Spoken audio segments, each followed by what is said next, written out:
Bismillahirrahmanirrahim. Assalamualaikum warahmatullahi wabarakatuh. Innal hamdalillah nahmaduhu wa nasta'inuhu wa nastaghfiruhu wa natubu ilayh wa na'udzu billahi min shururi anfusina wa sayyiati a'malina. May yahdihillahu fala mudilla lahu wa may yudlil fala hadiya lahu.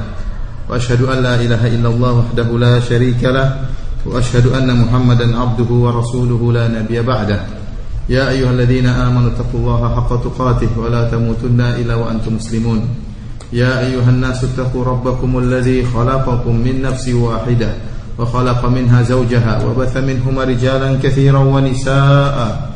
Wattaqullaha alladzi tasaaluna bihi wal arham innallaha kana 'alaykum raqiba. Ya ayyuhalladzina amanu taqullaha wa qulu qawlan sadida yuslih lakum a'malakum wa yaghfir lakum dhunubakum. ومن يطع الله ورسوله فقد فاز فوزا عظيما أما بعد فإن أصدق الحديث كتاب الله وخير الهدى هدى محمد صلى الله عليه وسلم وشر الأمور محدثاتها فإن كل محدثة بدعة وكل بدعة ضلالة وكل ضلالة في النار. Para hadirin dan hadirat yang dirahmati oleh Allah Subhanahu wa taala, alhamdulillah pada kesempatan yang berbahagia ini Allah Subhanahu wa taala mengumpulkan kita dalam rangka untuk mempelajari suatu perkara agama yang sangat penting, yaitu tentang akidah Ahlus Sunnah wal Jamaah terhadap ibunda kita Aisyah radhiyallahu taala anha. Karena sebagaimana tadi diisyaratkan oleh Al-Ustaz Alwi hafizahullah taala, akhir-akhir ini mulai semarak muncul orang-orang yang berani mencela ibu kita, ibunda kita Aisyah radhiyallahu taala anha, dari orang-orang yang telah sesat dari jalan yang lurus, bahkan berani mencela dengan terang-terangan. Dan sesungguhnya pencelaan mereka terhadap para sahabat sudah berlangsung sejak dahulu kala. Mereka hanya mewarisi dari nenek moyang mereka.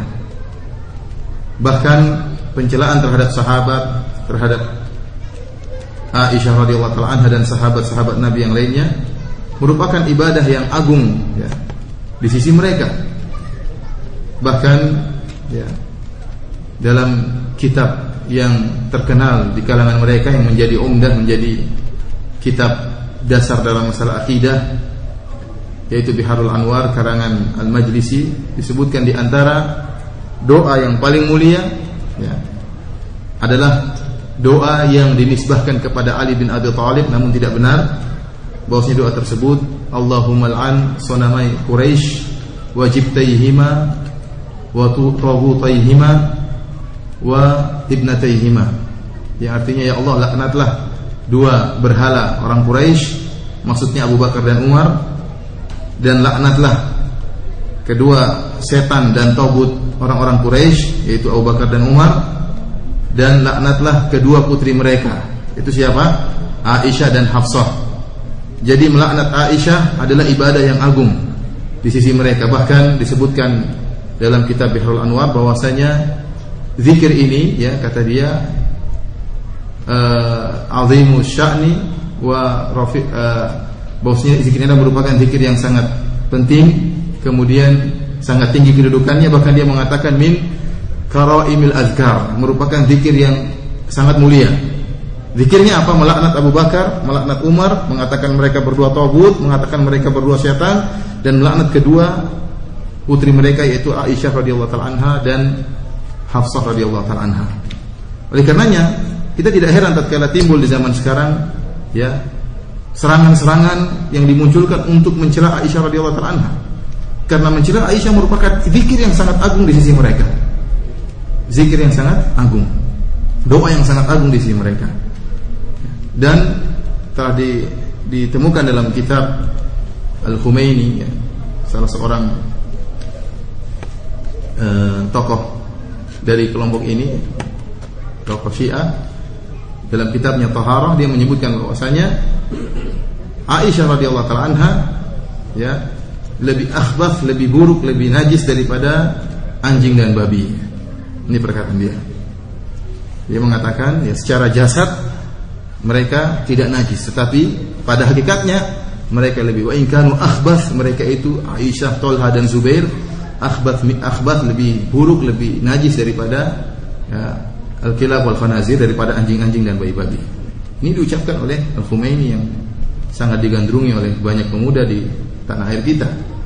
Kemudian 2 tahun yang silam kalau tidak salah juga muncul salah seorang tokoh Syiah dari Kuwait yang bernama Yasir Al-Habib, yang dia kemudian melaknat Aisyah dengan terang-terangan di salah satu stasiun televisi, kemudian dinonton oleh sekian banyak kaum muslimin. Dia mengatakan bahwasanya Aisyah adalah pezina, Aisyah adalah kafir, dan saya bersaksi bahwasanya Aisyah sekarang sedang disiksa oleh Allah Subhanahu wa taala di neraka jahanam, dan dia merayakan hari kematian Aisyah. Kenapa dia merayakan hari kematian Aisyah? Dia gembira. Kata dia, kita bergembira dengan kematian Aisyah. Kenapa? Karena matinya Aisyah berarti memindahkan Aisyah dari kehidupan dunia ke dalam neraka jahanam. Ini harus kita rayakan. Ini harus kita rayakan. Bahkan dia berkata di akhir pengajian dia mengatakan, barang siapa yang pulang dari pengajian ini berdoa kepada Allah dan jadikanlah kehadiran kita dalam acara kematian Aisyah ini sebagai amalan soleh, bertawasul dengan amalan soleh tersebut agar doanya dikabulkan oleh Allah Subhanahu wa ta'ala. Dan sampai sekarang dia terus melaknat ibunda kita Aisyah radhiyallahu taala anha. Tentunya para ikhwah, para hadirin dan hadirat yang dirahmati oleh Allah Subhanahu wa taala, jika ibunda kita dicela, dihina, ibunda kita yang telah melahirkan kita, tentu kita akan marah, ya. Tentu kita seorang yang mukmin beriman, ya, seorang yang cinta kepada ibunda, tentu akan marah. Bagaimana lagi kalau dicela adalah ummul mukminin, ibunya kaum mukminin seluruhnya, ya. Ibu yang dinasabkan kepada masalah agama, ibu kita dari sisi agama, bukan hanya sekedar darah, ya, tapi ibu dari sisi agama, ummul mukminin Aisyah radhiyallahu taala anha. Apakah kita hanya diam saja membiarkan ibu kita dicela tanpa bertindak, tanpa membantah, tanpa menjelaskan kepada umat, tanpa menjelaskan kemuliaan ibunda kita? Apa yang harus kita ucapkan tatkala kita bertemu dengan ibunda kita di akhirat kelak? Aisyah radhiyallahu taala anha, jika dia bertanya kepada kita, apa yang kau lakukan tatkala harga diriku diinjak-injak, tatkala kehormatanku dihina oleh mereka, apa yang telah kau lakukan? Oleh karenanya ikhwani fillah, azanillahu wa iyyakum, ya, salah satu usaha kita untuk membela ibunda kita, maka pada malam hari ini kita berusaha menjelaskan tentang kemuliaan ibunda kita Aisyah radhiyallahu taala anha. Aisyah radhiyallahu taala anha, kita tahu bahwasanya beliau dinikahi oleh Rasulullah sallallahu alaihi wasallam, ya, pada 2 tahun sebelum hijrah, ya. Akad nikahnya tatkala Aisyah berumur 6 tahun, kemudian Rasulullah SAW hidup bersama Aisyah tatkala tahun 2 Hijriah di bulan Syawal, tatkala Aisyah sudah berumur 9 tahun, ya. Dan ini pun, ya, yang mencela Aisyah radhiyallahu taala anha, ya, orang-orang munafik, ya, di zaman Nabi sallallahu alaihi wasallam, sebagaimana tadi telah diisyaratkan oleh Al-Ustaz Ali hafizahullah, tatkala orang-orang munafik tidak mampu melukai tubuh Nabi sallallahu alaihi wasallam, maka mereka ingin melukai hati Nabi sallallahu alaihi wasallam. Tatkala mereka tidak bisa mengganggu tubuh Nabi sallallahu alaihi wasallam, maka mereka ingin mengganggu ketenteraman hati Nabi sallallahu alaihi wasallam dengan menginjak-injak istrinya, dituduh sebagai pezina. Ini kerjaannya orang-orang munafik yang dilanjutkan dengan orang-orang munafik zaman sekarang. Terus mencela Aisyah radhiyallahu taala anha. Dan pernikahan Nabi sallallahu alaihi wasallam dengan Aisyah ini juga ternyata merupakan sarana pencelaan orang-orang kafir dari kalangan Yahudi dan Nasrani yang mereka mencela Nabi sallallahu alaihi wasallam. Kata mereka, kenapa dia menikahi seorang wanita yang sangat muda belia seperti Aisyah radhiyallahu taala anha, ya, berumur 9 tahun, kemudian hidup serumah dengan anak kecil berumur 9 tahun. Kita katakan bahwasanya, ya, bahwasanya perkara menikah Aisyah umur 9 tahun bukanlah perkara yang tercela, terutama kita kembali kepada adat istiadat di zaman itu. Ternyata disebutkan dalam sejarah, Jubair bin Mut'im bin Adi, ya, sebelum Nabi SAW menikahi Aisyah, ternyata Jubair bin Mut'im bin Adi ini pernah ingin melamar Aisyah radhiyallahu taala anha karena dia ingin menyambung nasab yang mulia dengan Abu Bakar radhiyallahu taala anhu. Ya, itu kebiasaan orang-orang Arab. Mereka mudah untuk cepat dalam keadaan balik, mencapai masa balik dewasa dalam umur yang masih muda. Oleh karenanya, kalau kita perhatikan orang-orang kafir Quraisy, mereka itu berusaha mencari celahnya Nabi sallallahu alaihi wasallam. Sedikit ada celah Nabi akan mereka ungkapkan. Sehingga apa saja kesalahan Nabi akan digembar-gemborkan oleh mereka. Mereka mengatakan Nabi penyair gila, orang sinting, dukun, penyihir. Semuanya ini diungkapkan untuk mencela Nabi sallallahu alaihi wasallam. Namun tidak seorang pun yang mengatakan, wahai Muhammad, kamu itu ya memiliki seorang yang memiliki syahwat, ya memuaskan hawa nafsu menikahi anak kecil. Tidak ada yang mengatakan demikian. Karena hal tersebut merupakan perkara yang biasa di zaman tersebut di kalangan bangsa Arab. Ya.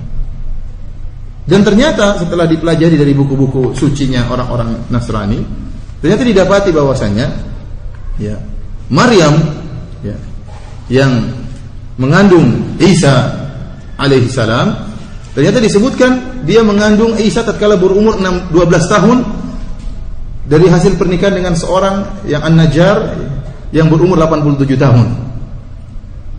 12 sama berapa? 87. Bedanya berapa tahun? Jauh sekali. Kalau Nabi mungkin ya 60 sama 9 ya. 50 sekian sama 9 tahun. Ini 12 sama 87 tahun. Ternyata Tuhan mereka juga dikandung oleh seorang wanita yang masih sangat muda belia. Sekarang kalau mau mencela Nabi sallallahu alaihi wasallam, celalah Tuhanmu. Celalah Tuhanmu kalau mau mencela Nabi sallallahu alaihi wasallam. Kemudian ternyata Allah Subhanahu wa taala ya menghendaki Nabi sallallahu alaihi wasallam menikah dengan Aisyah. Karena kita tahu bahwasanya pernikahan Nabi sallallahu alaihi wasallam dengan Aisyah berdasarkan wahyu. Ya, berdasarkan wahyu. Dalam hadis yang sahih Nabi sallallahu alaihi wasallam mengatakan, saya melihat engkau dalam mimpi sebanyak 2 atau 3 kali. Jibril alaihissalam datang bawa surat gambarnya Aisyah radhiyallahu taala anha di sebuah secarik kain. Kemudian Nabi dia mengatakan, hadhihi zaujatuka fid dunya wal akhirah. Ini istrimu di dunia dan akhirat. Oleh karenanya pernikahan Nabi sallallahu alaihi wasallam dengan Aisyah adalah wahyu dari Allah Subhanahu wa taala. Allah menghendaki Nabi sallallahu alaihi wasallam menikahi Aisyah yang berumur 6 tahun, kemudian hidup bersama Aisyah berumur 9 tahun. Padahal kita tahu kalau Nabi sallallahu alaihi wasallam adalah seorang yang syahwani, yang ingin memuaskan hawa nafsunya, dia akan menikahi dengan banyak gadis-gadis. Akan tapi seluruh istri-istri Nabi sudah tua, umurnya lebih dari 50 tahun.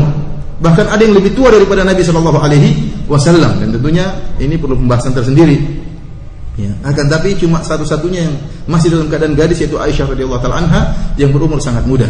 Para ulama menyebutkan di antara hikmah yang besar dari pernikahan Nabi sallallahu alaihi wasallam dengan Aisyah yang berumur masih sangat muda belia, Aisyah adalah wanita yang sangat cerdas. Dan dia banyak menghafalkan hadis-hadis Nabi sallallahu alaihi wasallam. Kenapa? Karena istri-istri Nabi yang lainnya umurnya lebih dari 50 tahun. Begitu Nabi meninggal, mereka juga ikut meninggal dunia, tidak sempat meriwayatkan hadis-hadis Nabi sallallahu alaihi wasallam. Kemudian istri-istri Nabi yang lain, mereka sudah memiliki banyak masa lalu, rata-rata janda.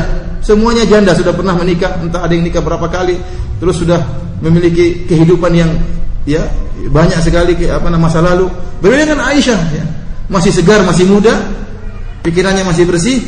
Ya, begitu dengan nikah dengan Nabi sallallahu alaihi wasallam, begitu mudah menerima hadis-hadis Nabi sallallahu alaihi wasallam, karena yang mentarbiyah, mendidik Aisyah radhiyallahu taala anha adalah Nabi sallallahu alaihi wasallam langsung. Oleh karenanya kita dapati Aisyah radhiyallahu taala anha banyak meriwayatkan hadis-hadis, di antara minal muksirin, sahabat yang meriwayatkan hadis begitu banyak, di antaranya Abu Hurairah radhiyallahu taala anhu dan juga Aisyah radhiyallahu taala anha. Ribuan hadis beliau riwayatkan, terutama perkara-perkara yang berkaitan dengan rumah tangga Nabi sallallahu alaihi wasallam. Ini hikmah yang Allah kehendaki ya bagi pernikahan Nabi sallallahu alaihi wasallam dengan Aisyah radhiyallahu taala anha. Ikhwani fillah, akhwati fid din, azani Allah wa iyyakum. Sebelum kita membongkar tentang syubhat-syubhat yang dilontarkan oleh orang-orang yang dalam hati mereka penyakit, yang ingin menjatuhkan harga diri Aisyah radhiyallahu taala anha, maka kita mendahulukan penyebutan tentang keutamaan-keutamaan Aisyah radhiyallahu taala anha, karena keutamaan beliau sangat banyak. Ya, berbeda dengan istri-istri Nabi yang lain. Keutamaan Aisyah ini luar biasa, sangat banyak. Dan tatkala kita berbicara tentang keutamaan seorang sahabat, ya, maka berbeda-beda antara sahabat satu dengan sahabat yang lainnya. Aisyah radhiyallahu taala anha bisa kita lihat keutamaannya ditinjau dari 3 sisi. Sisi pertama, kedudukan Aisyah sebagai sahabat. Sisi kedua, kedudukan Aisyah sebagai ummul mukminin, sebagai istri Nabi sallallahu alaihi wasallam. Dan sisi yang ketiga, kedudukan Aisyah sebagai Aisyah. Jadi, keutamaan-keutamaan sahabat secara umum juga dimiliki oleh Aisyah radhiyallahu taala. Kemudian keutamaan-keutamaan para ummatul mukminin, istri-istri Nabi secara umum juga dimiliki oleh Aisyah. Dan di sana keutamaan yang ketiga, model ketiga, ada keutamaan-keutamaan khusus yang hanya dimiliki oleh Aisyah dan tidak dimiliki oleh sahabat-sahabat yang lain atau ummahatul mukminin, ibunda kita yang lain, istri-istri Nabi yang lain. Adapun keutamaan sahabat tentu sangat jelas. Tentunya untuk membicarakan keutamaan sahabat kita butuh pengajian tersendiri karena terlalu banyak ayat dan terlalu banyak hadis-hadis Nabi sallallahu alaihi wasallam yang menjelaskan keutamaan sahabat. Cukup Allah berfirman kuntum khairu ummatin ukhrijat linnas, kalian umat terbaik yang dikeluarkan oleh Allah kepada manusia. Allah Subhanahu wa taala mentazkiyah para sahabat, bahkan mentazkiyah hati mereka. Laqad radiyallahu 'anil mu'minin idh yubayyi'unaka tahta asy-syajarah fa'alima ma fi qulubihim. Kata Allah Subhanahu wa taala tatkala baiat di Syajar Ridwan, tatkala dalam kisah perjanjian Hudaybiyah, sebelum perjanjian Hudaybiyah, para sahabat membaiat Nabi sallallahu alaihi wasallam di bawah sebuah pohon. Kata Allah Subhanahu wa taala, Allah telah meridhai mereka, para sahabat. Idh yubayyi'unaka tahta asy-syajarah. Tatkala mereka membaiat engkau di bawah sebuah pohon. Kemudian Allah mengatakan fa'alima ma fi qulubihim. Dan Allah mengetahui apa yang di hati-hati mereka. Ini tazkiyah Allah, rekomendasi Allah, bukan hanya pada yang zahir tetapi pada batin para sahabat, pada hati-hati para sahabat yang menunjukkan kemuliaan para sahabat. Dan tatkala itu para sahabat yang membaiat Nabi sallallahu alaihi wasallam 1.400 orang. Kemudian Nabi sallallahu alaihi wasallam mengatakan tidak ada yang baiat saya pada hari ini kecuali masuk surga. 1.400 orang. Kemudian datang orang Syiah mengatakan seluruh sahabat kafir kecuali cuma 4, 5, 6, 7, 8, 10 atau 12 orang atau 18 orang. 1.400 itu kemana semua? Sungguhnya orang yang mencela para sahabat ingin mencela Nabi sallallahu alaihi wasallam, bahkan ingin mencela agama ini. Bagaimana para sahabat? Bagaimana seorang yang mencela sahabat tidak dikatakan mencela Nabi? Kenapa? Karena Nabi yang mendidik para sahabat. Bahkan kaum Muhajirin dididik oleh Nabi sallallahu alaihi wasallam selama 23 tahun. 23 tahun itu bukan waktu yang sebentar. Kita aja belajar, seorang syekh mungkin jangankan 1 tahun kita belajar, sebulan saja kita belajar, terkadang berubah iman kita, bertambah iman kita, bertambah ketakwaan kita. Sebulan saja kita belajar sama dia. Bagaimana kalau setahun? Bagaimana kalau 2 tahun? Bagaimana kalau 23 tahun? Bagaimana lagi kalau sang murid ternyata ikut serta dalam peperangan, melihat mukjizat Nabi sallallahu alaihi wasallam? Oleh karenanya jangan kita heran tatkala melihat akhlak sahabat yang sangat mulia, sepertinya akhlak mereka hanyalah dongeng. Jangan heran kenapa guru mereka Nabi sallallahu alaihi wasallam. Jangan heran melihat bagaimana keimanan para sahabat yang luar biasa. Kenapa guru mereka Nabi dan mereka melihat mukjizat-mukjizat Nabi sallallahu alaihi wasallam, bahkan ayat-ayat Allah turun tentang mereka. Mereka lah orang-orang yang pertama menerapkan ayat-ayat Allah Subhanahu wa taala di bawah pantauan Allah. Bukan hanya Nabi yang membimbing mereka. Kalau mereka salah, Allah turunkan ayat menegur mereka. Oleh karenanya tidak diragukan lagi bahwasanya mereka khairun nasi qarni, kata Nabi sallallahu alaihi wasallam, sebaik-baik generasiku. Kalau seorang ingin mencela gurunya, cela aja muridnya. Kalau muridnya amburadul, gurunya mesti juga amburadul. Kelihatan. Apalagi sebagian besar murid-muridnya kacau. Bayangkan punya murid 10.000 orang. Yang baik cuma 6 orang. Ini guru berhasil atau tidak? Ini guru amburadul seperti ini. Muridnya 10.000, kemudian yang kacau, yang baik cuma 6, 7 orang, 8 orang. Ini guru nggak beres seperti ini. Dan ini menumbuhkan dalam hati-hati orang-orang kafir keraguan terhadap agama ini, keraguan terhadap kenabian Nabi. Nabi tidak berhasil mendidik murid-muridnya. Terus agama apa yang dibawa oleh dia? Agama apa yang dibawa dia? Tidak berhasil mendidik murid-muridnya. Dididik selama 23 tahun tidak berhasil.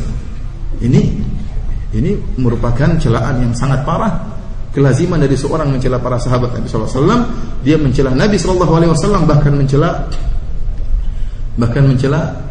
Al-Qur'an dan mencela agama Islam.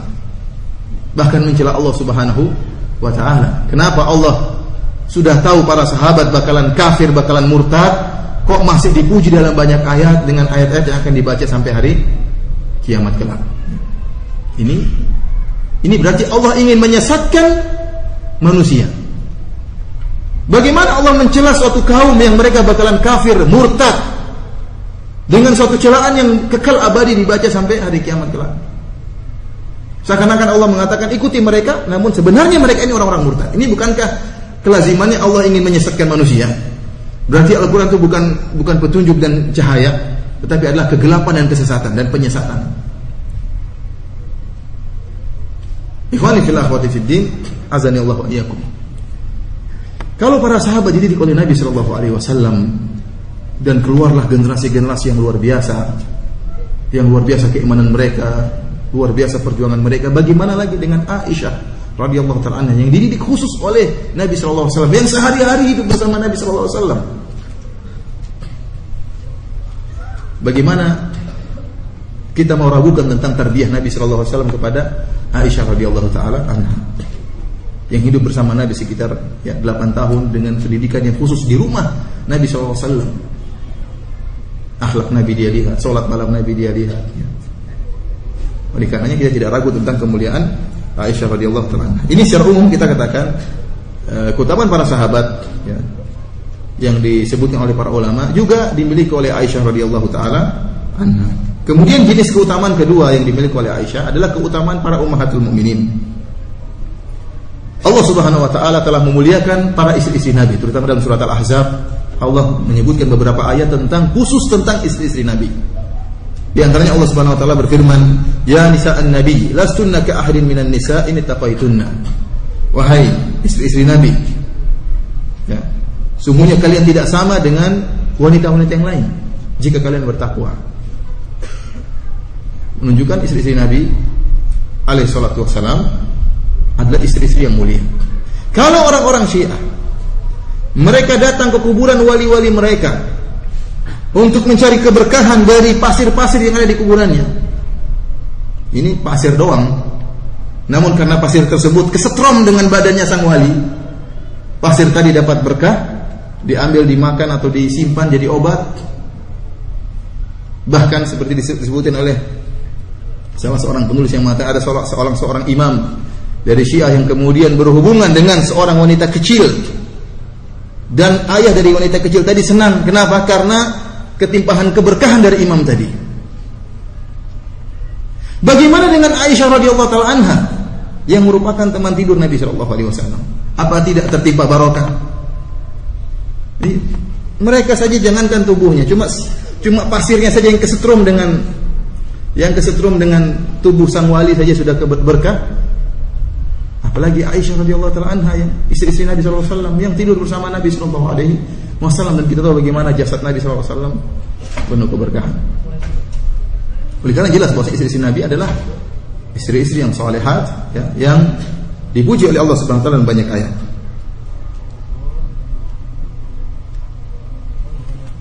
Dan Allah Subhanahu wa taala menyebutkan bahwasanya istri-istri Nabi dalam ayat yang lain, kata Allah Subhanahu wa taala, "An-nabiyyu aula bil mu'minina min anfusihim wa azwajuhu ummahatuhum." Dan istri-istrinya, istri-istri Nabi, ummahatul mukminin adalah ibu-ibu kalian, ibu-ibu kaum mukminin.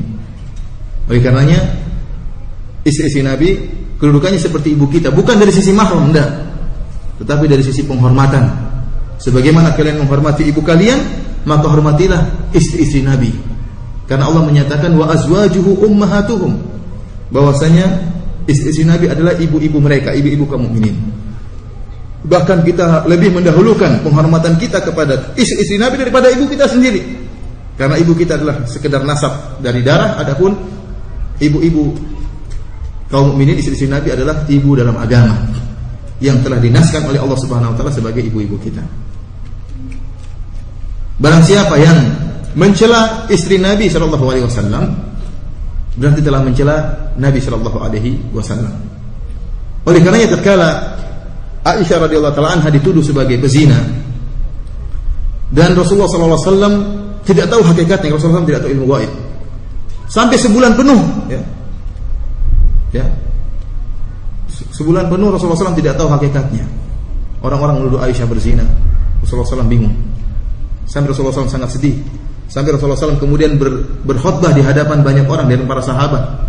Beliau mengatakan, "Man ya'zuruni min rajulin qad balaghani adahu fi ahli baiti." Dia mengatakan, siapa yang mau menolongku, ya, dari gangguan seorang yang telah mengganggu istriku. Rasulullah SAW merasa berat tatkala Aisyah dituduh sebagai berzina. Dan Nabi mengatakan, saya tidak mengetahui dari istriku kecuali kebaikan. Oleh karena barang siapa yang mengganggu istri Nabi berarti mengganggu suaminya, itu Nabi SAW. Apakah kita kemudian senang kalau istri kita dikatakan pezina sementara dia masih aja hidup sama kita? Kita saja malu. Kalau terbukti istri kita pezina kan kita ceraikan, masa kita biarin sama kita terus? Oleh karena barang saya menuduh Aisyah pezina, kafir dan macam-macamnya, ini menuduh Nabi SAW tidak beradab, orang yang paling tidak punya rasa cemburu dan paling tidak tahu malu. Masa istrinya sudah kafir pezina masih dibiarin aja sampai hidup sama dia? Ini penghinaan besar-besar terhadap Nabi SAW bagi orang yang mencela Aisyah radhiyallahu taala anha. Oleh karenanya Allah Subhanahu wa taala mengharamkan seorang pun menikahi istri Nabi setelah wafatnya Nabi. Dalam Al-Qur'an Allah menyatakan, "Wa ma kana lakum an tu'dhu Rasulullah wa la an tankihu azwajahu min ba'di abadan inna dzalikum kana 'inda Allahi 'azima." Kata Allah Subhanahu wa taala, dan tidak boleh kalian menyakiti hati Rasulullah sallallahu alaihi wasallam, dan tidak boleh juga bagi kalian menikahi istri-istri Nabi sallallahu alaihi wasallam selama-lamanya setelah wafatnya Nabi sallallahu alaihi wasallam. Kata Allah, "Inna dzalikum kana 'inda Allahi 'azima." Perbuatan itu sangat besar di sisi Allah Subhanahu wa taala. Para ulama menyebutkan kenapa diharamkan seorang lelaki menikahi istri-istri Nabi setelah wafatnya Nabi, karena menghormati Nabi sallallahu alaihi wasallam. Ini istri Nabi, tidak boleh ada yang menyentuhnya. Kalau kita berbicara secara syariat, boleh-boleh saja orang meninggal, istrinya dinikahi orang lain. Tapi untuk istri Nabi tidak boleh, karena menghormati Nabi sallallahu alaihi wasallam. Tidak boleh dinikahi. Terlebih-lebih lagi bahwasanya disebutkan istri-istri Nabi di dunia adalah istri-istri Nabi di akhirat. Tidak boleh dinikahi. Karena seorang wanita di surga akan bersama suaminya yang terakhir. Ya, kalau ada yang menikahi istri Nabi, berarti dia tidak bersama Nabi. Allah haramkan. Karena istri-istri Nabi di dunia, ada istri-istri Nabi juga di akhirat. Dan ini untuk menjaga perasaan Nabi sallallahu alaihi wasallam. Kemudian keutamaan yang berikutnya yang dimiliki oleh para ummahatul mukminin, yaitu Allah Subhanahu wa taala menyatakan bahwasanya mereka ummahatul mukminin lebih mendahulukan akhirat daripada perzinahan dunia, daripada keindahan dunia. Allah sebutkan dalam surat Al-Ahzab dari ayat 28 sampai 29, "Ya ayyuhan nabi, qul li azwajika in kuntunna turidina al-hayata ad-dunya wa zinataha, fata'alaina ummatikunna wa usarrikunna sarahan jamila." Katakanlah wahai Nabi kepada istri-istrimu, jika kalian menginginkan kehidupan dunia dan perhiasannya, maka marilah aku akan berikan kalian harta dan aku akan ceraikan kalian dengan cara yang baik. Wa in kuntunna turidina Allah wa rasulahu wad daral akhirah, fa inna Allah 'adda lil muhsinati minkunna ajran 'azima. Namun jika kalian wahai istri-istri Nabi menginginkan Allah dan Rasulnya dan hari akhirat, maka sungguhnya Allah akan menyediakan bagi wanita-wanita yang baik di antara kalian pahala yang besar. Ini tawaran yang Rasulullah berikan kepada istri-istri Nabi. Mau pilih mana? Pilih saya atau pilih kehidupan dunia? Kalau pilih kehidupan dunia, saya akan ceraikan kalian dan saya akan berikan dunia ini kepada kalian. Tapi kenyataannya istri-istri Nabi tidak ada yang dicerai. Menunjukkan mereka memilih Allah dan Rasulnya, dan dijelaskan dalam hadis-hadis yang sahih pun demikian. Tatkala Nabi menawarkan ini kepada Aisyah, kata Nabi, "Jangan buru-buru wahai Aisyah, musyawarah dengan ayah dan ibumu. Kalau ingin cerai enggak jadi masalah, saya berikan kau dunia." Aisyah mengatakan tidak. Aisyah tetap bersama Nabi SAW, lebih memilih kehidupan yang sederhana, bahkan kehidupan yang sulit, demi memilih Allah dan Rasulnya. Setelah Aisyah memilih Nabi SAW, istri-istri Nabi yang lain pun mengikuti Aisyah. Dan ini rekomendasi dari Allah Subhanahu Wa Taala bahwasanya mereka mendahulukan Allah dan Rasulnya dan hari akhirat daripada kehidupan dunia. Buktinya Nabi tidak menceraikan mereka. Berarti mereka memilih pilihan yang pertama berdasarkan hadis-hadis yang sahih, yaitu memilih Allah dan Rasulnya dan hari akhirat. Kalau kita lihat bagaimana kesabaran istri-istri Nabi dengan kehidupan Nabi SAW sangat sederhana. Antum lihat saja rumah Nabi SAW di kota Madinah, kuburannya yang sekarang, kuburannya yang sangat kecil. Itu pun sudah dilapisi dengan 3 tembok, 3 dinding tembok melapisi rumah Nabi. Terakhir ditutup dengan besi. Bagaimana dalamnya sangat kecil. Sampai-sampai disebutkan bagaimana Aisyah Nabi SAW tatkala salat malam, kemudian Aisyah radhiyallahu taala menjulurkan kedua kakinya, tatkala sujud Rasulullah SAW harus menyentuh kaki Aisyah, disentuh, supaya Aisyah melipat kedua kakinya supaya ada tempat buat sujud, karena saking kecil rumahnya. Kalau Aisyah menjulurkan kakinya tidak ada tempat buat sujud Nabi SAW, maka Rasulullah pun menyentuh kaki Aisyah agar dilipat supaya beliau bisa sujud alaihi salatu wassalam. Oleh karena tatkala rumah Nabi ingin dipugar di zaman Sa'id bin Musayyib, maka Sa'id bin Musayyib pun menangis. Dia mengatakan, kalau seandainya rumah Nabi dibiarkan begitu saja sebagaimana sedia kala, atapnya dari pelepah korma, rumah yang sangat sederhana, rumah yang sangat sempit, agar orang-orang yang generasi baru yang ada di kota Madinah bisa mengetahui bagaimana kehidupan Nabi mereka dahulu.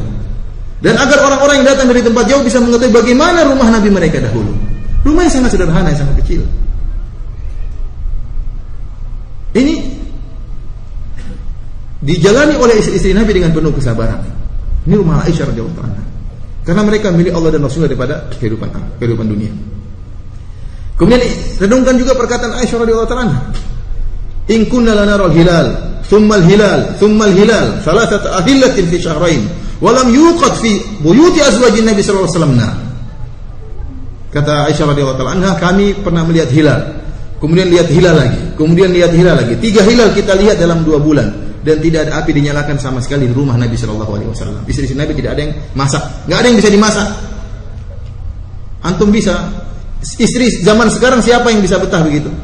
Baru sehari tidak masak sudah bingung ya. Apalagi istrinya 4. Tidak ada yang nyala api sama sekali, udah jungkir balik dia hidupnya suaminya. Ini 2 bulan, subhanallah. Bukan 1 istri, 9 istri.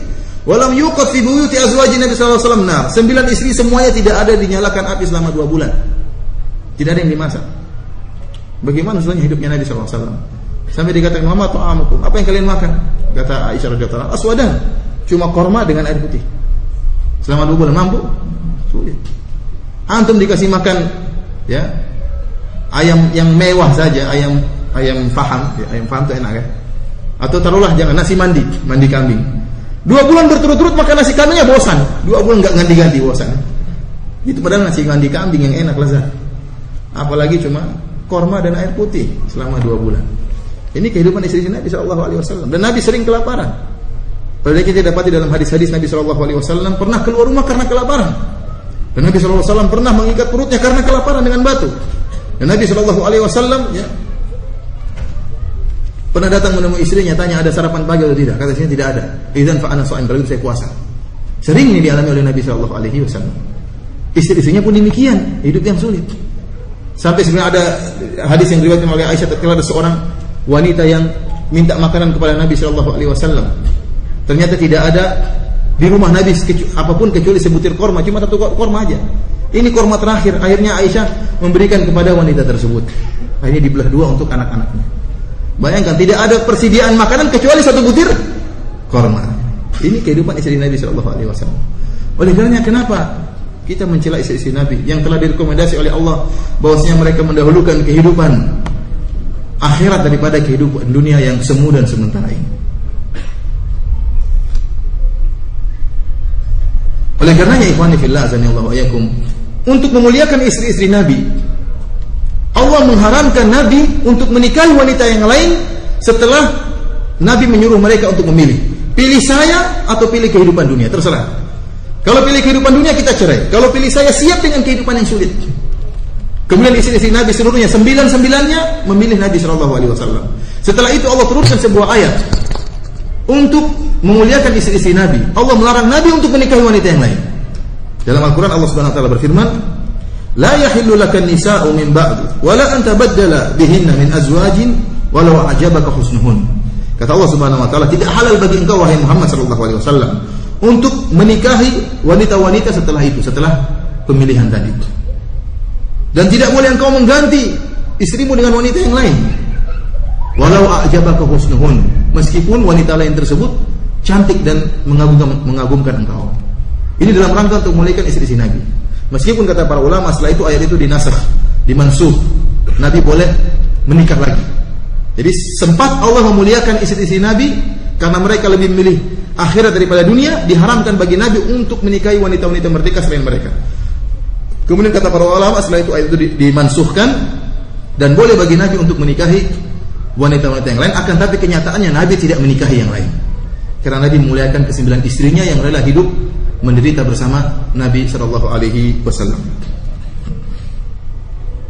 Kemudian keutamaan yang terakhir dari istri-istri Nabi, dan ini yang sangat penting karena berkaitan dengan pembahasan kita Aisyah radhiyallahu anha, yaitu Allah Subhanahu wa taala telah membersihkan istri-istri Nabi dari dosa-dosa. Dalam Al-Qur'an Allah Subhanahu wa taala berfirman, "Wa qarna fi buyutikunna wa la tabarrajna tabarrujal jahiliyatil ula wa aqimna sholata wa atina zakata wa atina Allah wa rasulahu." wa ati'na Allah wa rasulahu. Innama yuridullahu liyudhhiba ankumur rijsa ahlal bait wa yutahhirakum tathhira. Kata Allah Subhanahu wa taala, sungguhnya Allah berkehendak untuk menghilangkan dosa dari kalian wahai istri-istri Nabi, dan Allah membersihkan kalian sebersih-bersihnya.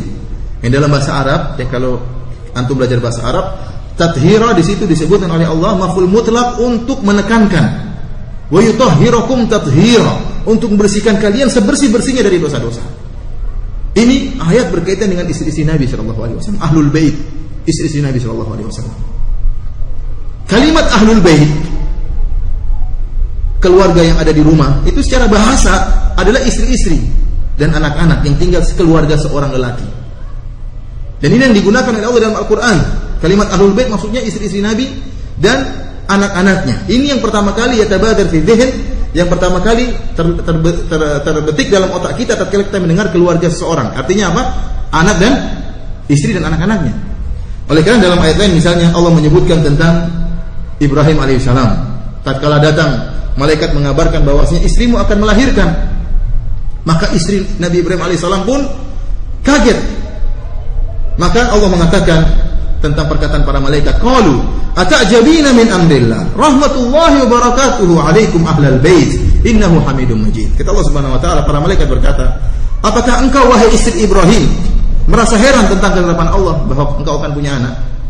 Ini adalah rahmat Allah dan keberkatannya dicurahkan atas kalian wahai ahlul bait. Siapa maksudnya ahlul bait? Istri Nabi Ibrahim alaihissalam. Kemudian juga dalam hadis yang lain, hadis yang tadi saya sebutkan, tatkala Rasulullah SAW mengatakan terganggu tatkala Aisyah dituduh pezina, kata Nabi SAW, man ya'dzuruni ila rajulin qad balaghani adahu fi ahli baiti. Siapa yang membela saya untuk melawan orang yang telah menyakitiku pada ahlu baiti, itu istriku. Berarti ahlul bait asalnya secara bahasa artinya apa? Istri dan anak-anak. Oleh karenanya di antara satu lafaz salawat yang diriwayatkan oleh Al-Imam Al-Bukhari, nanti bisa dicek dalam Sahih Bukhari nomor 3369. Lafaz salawat banyak, di antaranya dari Humaid As-Sa'idi radhiyallahu ta'ala anhu. Saya menyebutkan sahabat yang meriwayatkan hadis ini agar tidak dikatakan oh itu hadis riwayat Aisyah, enggak. Ini sahabatnya yang meriwayatkan. Bahwasanya para sahabat bertanya kepada Nabi, "Ya Rasulullah, kaifa nusalli 'alaika?" Wahai Rasulullah, bagaimana kami bersalawat kepada engkau wahai Rasulullah? Kata Rasulullah sallallahu, "Qulu," katakanlah, Allahumma salli ala Muhammad wa azwajihi wa dzurriyyatihi. Ya Allah, berilah salawat kepada Muhammad, kepada istri-istrinya dan anak-anaknya. Dalam riwayat yang dalam ayat yang lain, wa ala alihi, kepada keluarganya, menunjukkan keluarga yang pertama kali terbetik dalam benak seorang adalah istri dan anak-anaknya sebagaimana disebutkan dalam hadis ini. Di antara lafaz salawat, Allahumma salli ala Muhammad wa azwajihi wa dzurriyyatihi. Kama shallaita ala ali Ibrahim, lihat. Azwaj wa dzurriyyah, istri dan anak-anak disepadankan dengan ali, keluarga. Sebagaimana engkau bersalawat kepada keluarga Ibrahim. Berarti keluarga di sini maknanya apa? Istri dan anak-anak. Wa barik ala Muhammad wa azwajihi wa dzurriyyatihi, dan berilah berkah kepada Muhammad dan istri-istrinya dan anak-anaknya, keturunannya. Kama barakta ala Ibrahim wa ala ali Ibrahim. Sebagaimana engkau beri berkah kepada Ibrahim dan keluarga Ibrahim. Innaka Hamidum Majid. Kemudian dalam hadis yang lain Nabi SAW pernah berdoa. Ini juga riwayat Bukhari dan riwayat Muslim. Allahumma ja'al rizqa ali Muhammad qutan. Kata Nabi SAW, ya Allah jadikanlah rizki ali Muhammad, keluarga Muhammad, qutan, itu pas-pasan. Tidak berlebihan, tapi cukup, tidak boleh berlebihan. Ini doa Nabi SAW. Yang doa ini jarang atau tidak pernah dibaca oleh kita. Kita malu bacanya. Ya Allah jadikan pas-pasan, waduh repot. Kalau istri-istri Nabi siap. Kita mungkin siap, anak nggak siap, istri nggak siap. Kalau mungkin kita siap, istri kita pertama siap, istri kedua belum tentu siap. Kalau punya istri dua. Jadi ini doa ya, tapi ini doa pernah diucapkan oleh Nabi SAW. Allahumma ja'al rizqa ali Muhammad qutan. Ya Allah jadikanlah rezeki keluarga Muhammad itu keluar rezeki dia, istri dan anak-anaknya secukupnya, tidak berlebihan. Kita kembali kepada ayat ini yang kita bicarakan. Allah mengatakan innama yuridullahu liyudhhiba ankum rijsa ahlal bait. Ayat ini sungguhnya Allah menghendaki untuk menghilangkan dosa dari kalian wa istri-istri Nabi, wa yutahhirakum tathhira, dan Allah ingin membersihkan dengan sebersih-bersihnya dosa-dosa dari kalian. Ayat ini kalau antum baca surat Al-Ahzab sebelum dan sesudahnya semuanya bercerita tentang istri-istri Nabi. Oleh karenanya para ulama ijma sepakat, sebagaimana disebut oleh Ibnu Katsir rahimahullah dalam tafsirnya, para ulama sepakat bahwasanya ahlul bait yang dimaksud dalam ayat ini adalah istri-istri Nabi. Kenapa? Karena konteks belakang dan sesudahnya, sebelum dan sesudahnya, semua berbicara tentang istri-istri Nabi sallallahu alaihi wasallam. Ahlul bait yang dibela oleh Allah dan akan dibersihkan dosa-dosanya oleh Allah adalah istri-istri Nabi sallallahu alaihi wasallam. Dan para ulama khilaf tentang apakah selain istri Nabi masuk dalam ayat ini, ada khilaf di antara para ulama. Dan pendapat yang rajih kata Al-Imam Ibnu Katsir Asy-Syafi'i rahimahullah, yang rajih bahwasanya ahlul bait tidak terbatas pada istri-istri Nabi, tetapi maksud juga dalam ahlul bait adalah yang lain, seperti Ali bin Abi Thalib radhiyallahu taala anhu, Hasan dan Husain dan Fatimah radhiyallahu taala anhum. Kenapa? Karena ada hadis yang menunjukkan akan hal itu. Hadisnya bagaimana? Kharaja an-nabiy sallallahu alaihi wasallam ghadatan wa alaihi mirqun murahhalun min sya'rin aswad. Rasulullah SAW suatu saat keluar di waktu pagi hari, dan Rasulullah SAW membawa sebuah kain yang murahhal, yaitu ada gambarnya, gambar pelana onta. Kain tersebut ada coraknya, ada gambar pelana onta, dan kain tersebut terbuat dari sya'ar aswad, dari bulu kambing mungkin yang hitam ya. Kain tersebut berwarna hitam. Faja'al Hasan bin Ali, datanglah Hasan bin Ali, fa'adkhalahu, maka Rasulullah SAW memasukkan Hasan bin Ali dalam kain tersebut.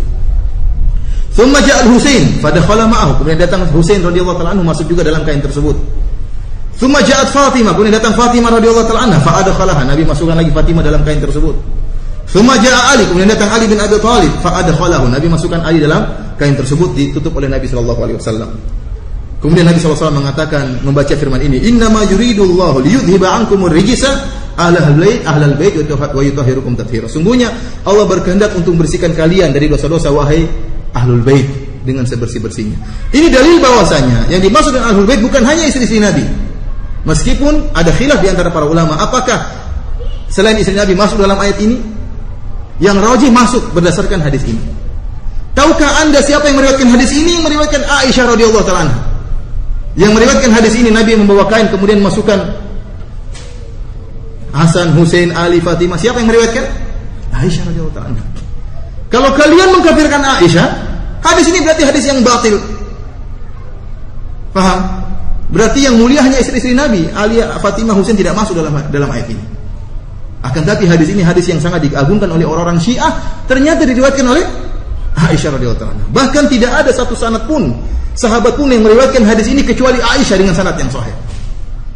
Sampai berkata Syekh Utsman Al-Khamis, salah seorang yang gencar membantah Syiah, dia mengatakan, kalau ada hadis yang sahih dari buku-buku Syiah tentang hadis ini, saya jadi orang Syiah sekarang. Tidak ada hadis kecuali diriwayatkan oleh Aisyah. Ini hadis yang sangat diagungkan oleh mereka, mengatakan dia ahlul bait, agama kita agama ahlul bait, selain ahlul bait tidak paham tentang agama. Mereka berbicara dan berbicara, ternyata yang meriwayatkan siapa? Aisyah radhiyallahu ta'ala.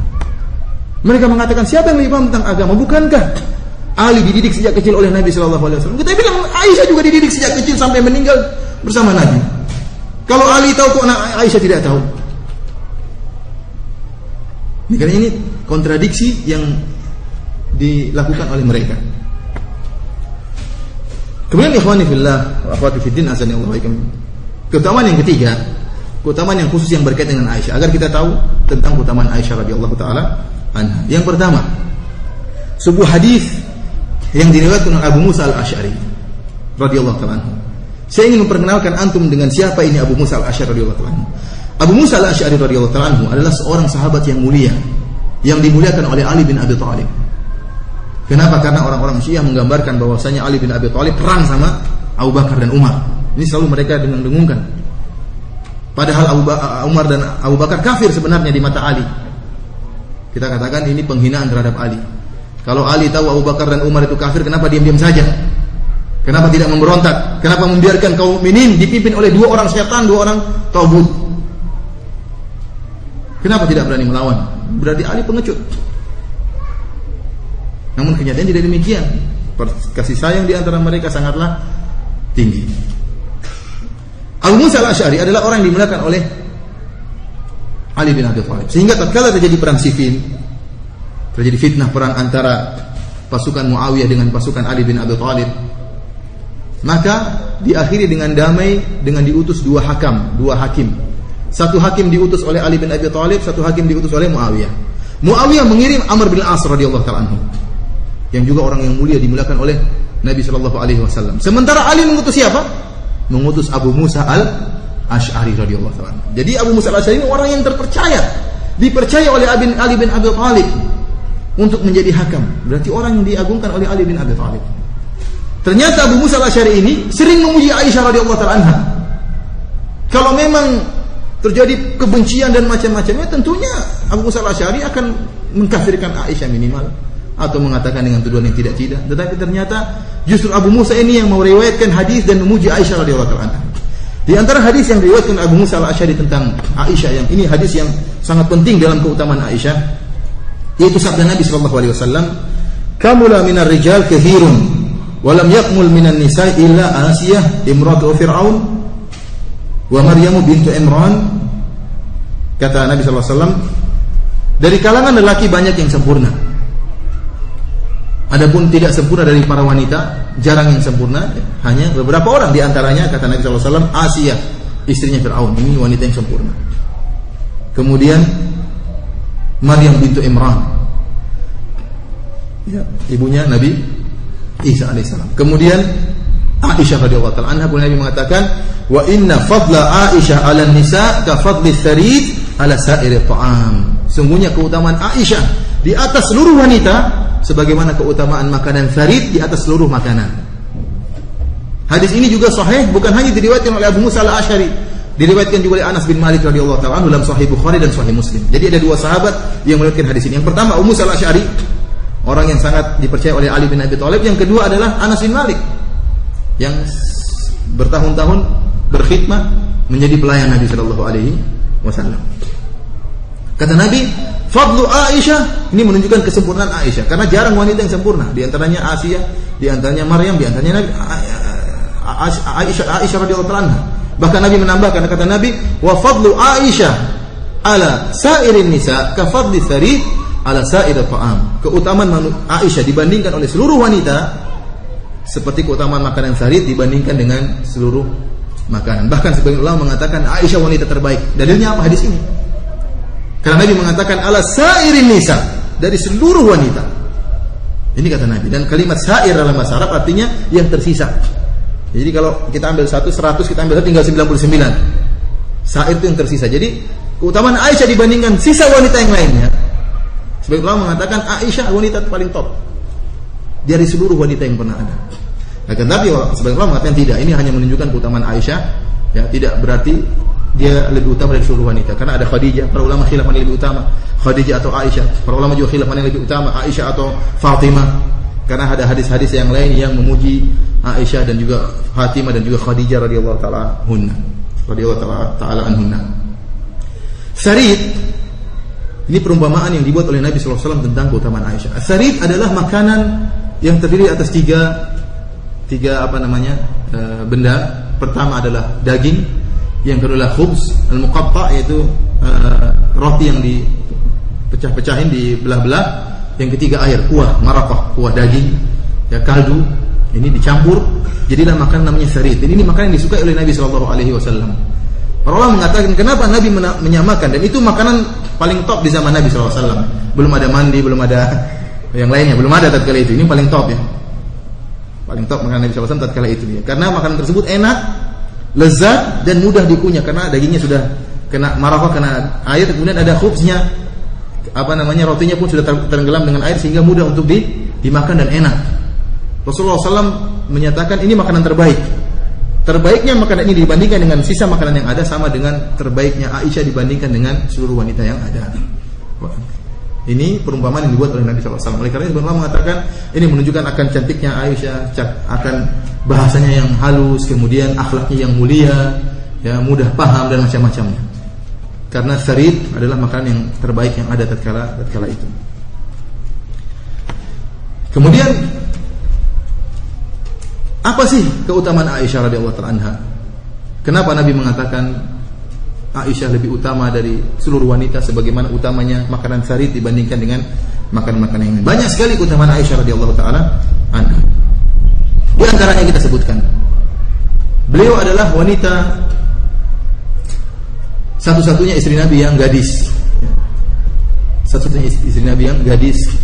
Adapun istri yang lain tidak gadis tapi sudah janda, bahkan di antara mereka ada yang lebih tua daripada Nabi sallallahu alaihi wasallam. Dan ini pernah ditanyakan oleh Aisyah kepada Nabi sallallahu alaihi wasallam, "Wahai Rasulullah, kalau engkau menambatkan ontamu, apakah kau tambatkan di sebuah tumbuhan yang sudah dimakan onta yang lain atau tumbuhan yang tidak pernah disentuh oleh onta yang lain?" Kata Nabi, "Jelas saya tambatkan onta saya kepada tumbuhan yang belum dimakan oleh onta yang lain." Kata Aisyah, "Itulah saya. Saya tidak pernah disentuh oleh lelaki lain. Adapun istri-istri Nabi yang lainnya sudah disentuh oleh para lelaki yang lain, sudah menikah janda." Ini menunjukkan keutamaan Aisyah radhiyallahu taala anha. Kemudian Aisyah radhiyallahu taala wanita yang paling dicintai oleh Nabi sallallahu alaihi wasallam. Hadis ini diriwayatkan oleh Imam Bukhari dan Imam Muslim dari Amr bin As radhiyallahu taala anhu. Tatkala dia bertanya kepada Rasulullah, "Ya Rasulullah, man ahabun nasi ilaik?" Wahai Rasulullah, siapa yang paling kau cintai? Kata Nabi SAW, Aisyah. Rasulullah langsung pertama kali menyebutkan siapa? Aisyah. Rasulullah menyebutkan namanya. Yang paling saya cintai Aisyah. Subhanallah. Menunjukkan bagaimana cintanya Nabi kepada Aisyah. Kemudian beliau bertanya lagi, "Wa minar rijal, laki-laki yang paling kau cintai siapa?" Kata Nabi, "Abuha." Bapaknya siapa? Abu Bakar radhiyallahu ta'ala. Subhanallah, dua orang ini yang dilaknat oleh orang Syiah. Dijadikan doa untuk melaknat mereka, bahkan doa terbaik. Doa khusus kata mereka. Min ghamidil azkar wa min ghamidil asrar wa kara'imil azkar. Kata mereka dalam Biharul Anwar bahwa ini merupakan rahasia yang dalam, kemudian zikir yang sangat mulia, melaknat Aisyah dan ayahnya Abu Bakar radhiyallahu taala anha, orang-orang yang sangat dicintai oleh Nabi sallallahu alaihi wasallam. Dan tatkala Nabi sallallahu alaihi wasallam sakit jadi Imam Abu Bakar. Kalau bicara tentang Abu Bakar saja sudah butuh pengajian tersendiri tentang kemuliaan Abu Bakar. Kemudian keutamaan berikutnya yang ketiga disebutkan dalam hadis yang sahih diriwayatkan oleh Aisyah dalam Sahih Bukhari, bahwasanya para sahabat kalau ingin memberi hadiah kepada Nabi, mereka nunggu kapan Nabi sallallahu alaihi wasallam menginap di rumah Aisyah. Ini menunjukkan kecintaan Nabi kepada Aisyah diketahui oleh seluruh sahabat. Semua orang tahu Nabi sangat cinta kepada Aisyah. Sehingga kalau mereka ingin beri hadiah, nunggu Nabi di rumah Aisyah dulu baru ngasih. Karena kalau Nabi di rumah Aisyah berbinar-binar hatinya, ini cocok dikasih hadiah. Waktunya pas. Sehingga istri-istri Nabi yang lain protes. Bilang sama para sahabat, kalau beri hadiah jangan tunggu Nabi di rumah Aisyah. Di mana saja dia berada kasih hadiah. Tapi para sahabat tidak mau. Para sahabat beri hadiah kalau di rumahnya siapa? Aisyah. Ini menunjukkan para sahabat tahu tentang kecintaan Nabi terhadap Aisyah radhiyallahu taala anha. Kemudian Nabi sallallahu alaihi wasallam ada seorang yang sangat alim. Aisyah radhiyallahu taala seorang wanita yang sangat alim. Jadi ini banyak perkataan ulama tentang hal ini, di antaranya Zuhri. Bahwasanya beliau mengatakan kalau ilmu Aisyah dikumpulkan dengan ilmu seluruh wanita, maka ilmu Aisyah lebih utama. Bahkan Abu Musa al-Asy'ari, sahabat radhiyallahu taala anhu, menyatakan kalau para sahabat sedang bingung tentang suatu hadis, mereka tanya kepada Aisyah. Bayangkan para sahabat kalau bingung tentang suatu hadis, ada masalah, ada yang tidak dipahami dalam suatu hadis, mereka pergi ke Aisyah nanya. Kenapa? Karena mereka tahu ilmu Aisyah radhiyallahu taala anha. Dalam Sahih Sunan Tirmidzi dalam hadis yang sahih, kata Abu Musa al-Asy'ari radhiyallahu taala anhu, "Ma ashkala alaina ashabi Rasulillah sallallahu alaihi wasallam ya hadisan qad fasa'alna anhu Aisyata illa wajadna indaha minhu ilman." Tidak ada satu hadis pun yang buat kita bingung tidak paham kecuali kita tanya kepada Aisyah dan kita akan tahu ilmu tentang hadis tersebut. Jadi kalau para sahabat bingung tanya kepada siapa? Aisyah radhiyallahu taala. Ini menunjukkan ilmu Aisyah yang sangat-sangat tinggi.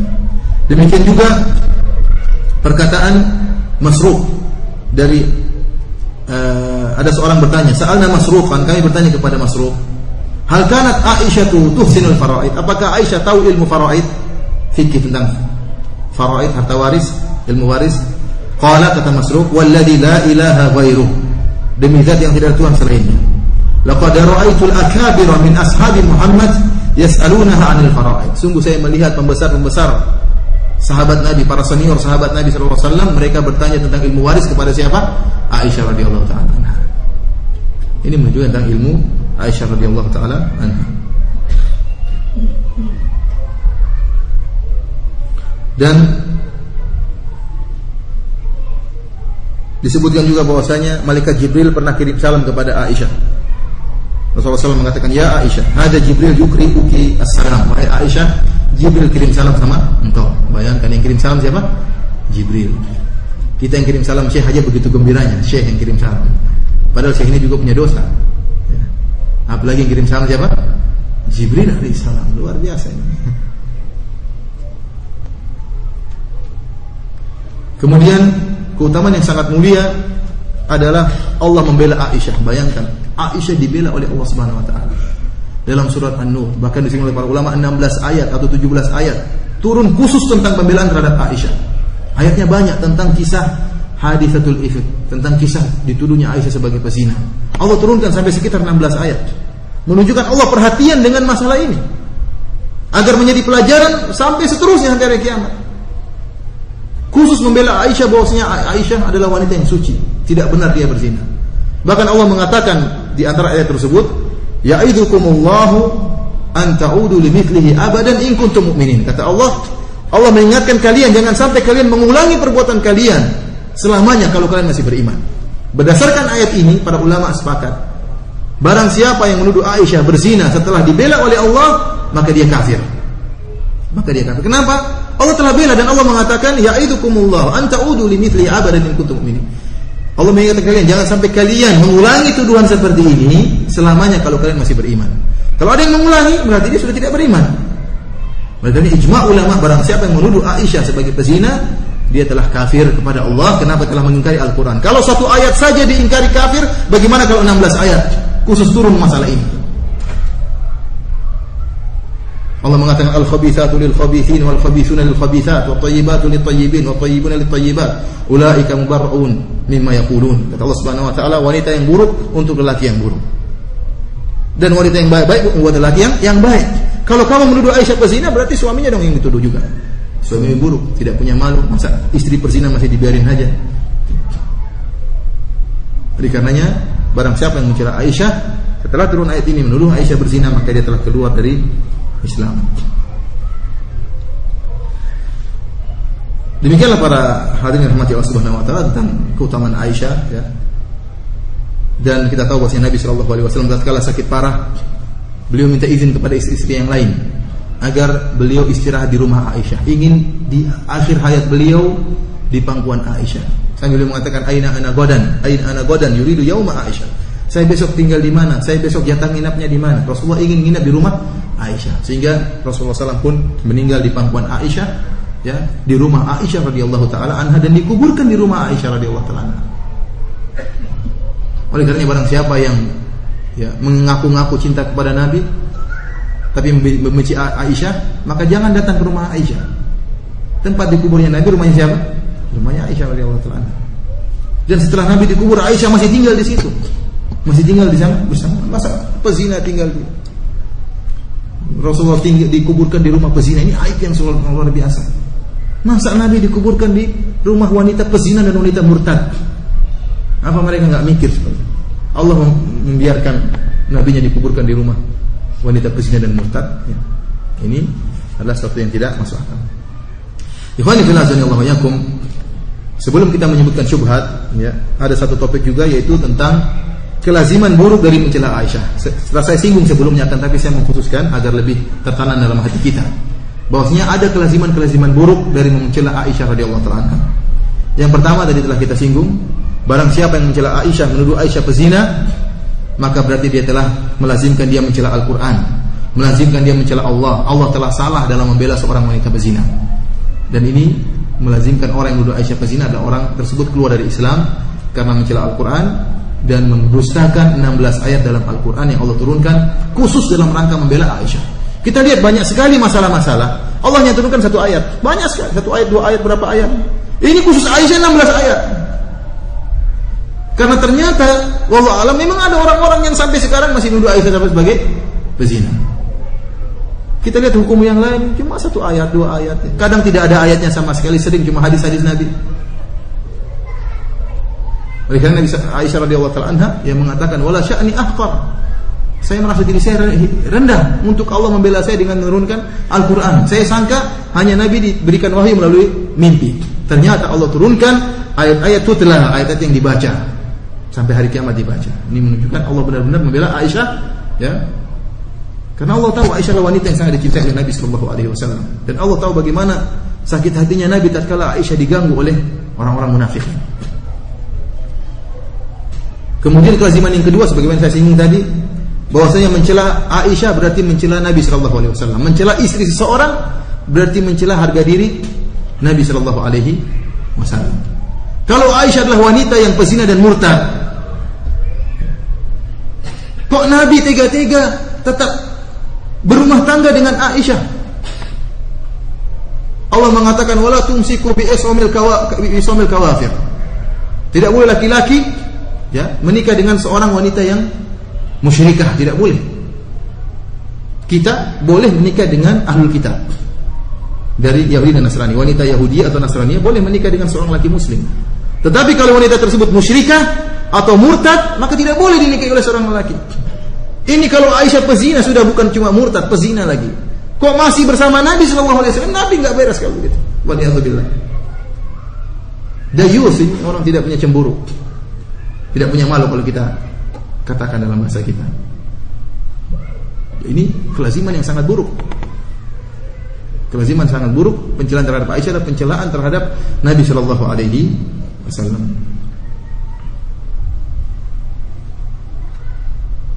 Kemudian kelaziman berikutnya, barang siapa yang mencela Aisyah, sungguhnya dia telah mencela Ali bin Abi Thalib radhiyallahu ta'ala.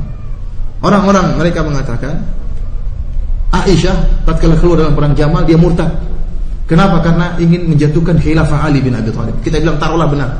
Taruhlah perkataanmu benar bahwasanya Aisyah ingin menjatuhkan khilafah Ali. Baik, taruhlah perkataan kalian benar Aisyah murtad. Lantas kenapa tidak ditegakkan hukum had oleh Ali bin Abi Thalib? Malah dikembalikan ke kota Madinah dengan mulia.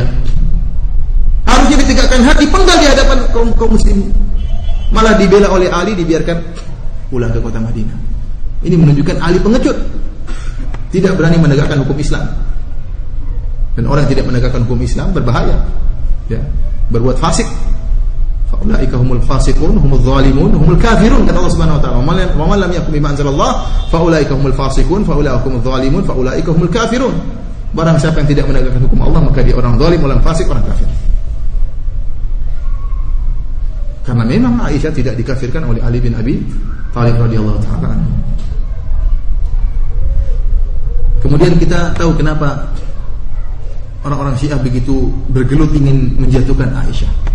Karena kalau Aisyah jatuh, banyak berapa persen dari agama ini akan hilang. Kenapa? Karena Aisyah banyak meriwayatkan hadis-hadis Nabi sallallahu alaihi wasallam. Ribuan hadis dia riwayatkan. Kalau Aisyah kafir, orang Syiah pintar yang kita kafirkan, yang kita sibuk kita kafirkan Aisyah Abu Hurairah. Aisyah sama siapa? Karena dua-dua ini meriwayatkan hadis sangat banyak. Kalau Abu Hurairah jatuh, sudah selesai. Berapa persen dari agama hilang? Seperti perkataan Jalaluddin Rahmat terakhir, ada rekamannya sama anak tatkala dia ceramah di hari Asyura. Dia mengatakan kemudian Ali bin Abi Thalib agama ini diriwayatkan oleh agama palsu. Dia menamakan agama kita agama yang palsu. Karena menurut dia Abu Hurairah hadisnya semua lemah, palsu. Dia mengatakan Aisyah hadisnya lemah semua. Ini ribuan hadis jatuh. Sahih Bukhari cuma berapa ribu hadis? Cuma 4.000 hadis, tidak tanpa pengulangan. Ya kalau Aisyah 1.000 sekian, Sahih Bukhari, Sahih Muslim jatuh, Abu Hurairah berapa ribu, sudah apa yang tersisa dari hadis-hadis Nabi sallallahu alaihi wasallam?